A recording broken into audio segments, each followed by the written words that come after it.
একটু ধীরে ধীরে বলছি, মাথায় কাপড় দেওয়ার কথা বলিনি তাই বলছে।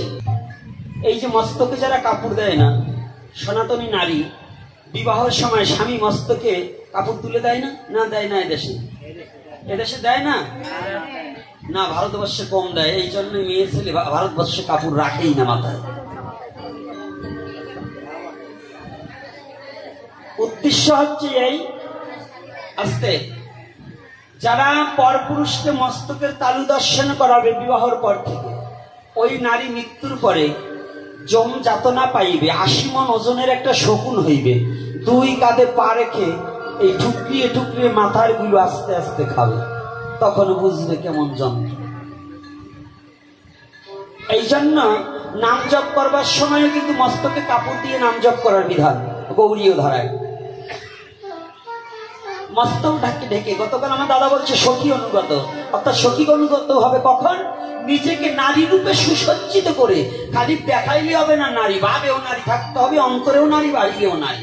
তাই নারী মানে বিধবা নয়, এ নারী মানে বিধবা নয়, এ নারী মানে সখী অনুগত হয়ে ভজন করা। তাহলে যখন ভজন করেন তখন মস্তকটা ঢেকে আমাদেরও আহ্নিক সারতে হয়। আপনারা তো দেহতেও নারী, স্বভাবেও নারী, সব জায়গায় নারী। এই নারীরই এখন আনারী হয়ে যাচ্ছে। নারী আনারী হয় কি করে? যারা পরপুরুষকে নিজের মস্তককে দর্শন করায় সেগুলোই আনারী। এগুলো ঠিক না। একটু ঢেকে বসবেন, যেখানে যাবেন সাধুর সঙ্গে গেলে একটু মস্তক গুলো ঢেকে বসবেন। কি মায়েদের কাপড় কি ছোট ছোট নাকি? এত কথার পরেও তোমাদের বোধ হচ্ছে না যে আমাদের কি বলছে। কষ্ট পেও না মা, এই জগতে বেশি দিন এই রূপের চেহারা, এই চেহারার গৌরব থাকবে না। এই যে আপেলের মতো চেহারা না, একদিন বাগুনে পোড়ার মতো হয়ে যাবে, চামড়া ঝুলে পড়বে, বেশি দিন বাকি নেই।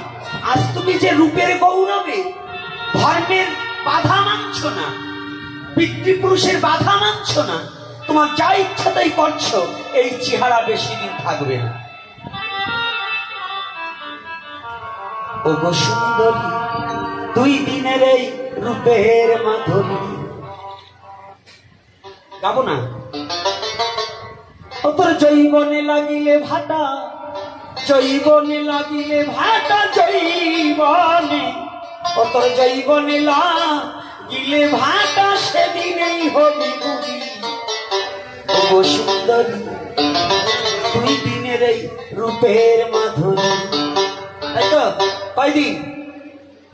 জৈবন একবার ভাটা পড়ে গেলে সেদিন এই হবি পুরী।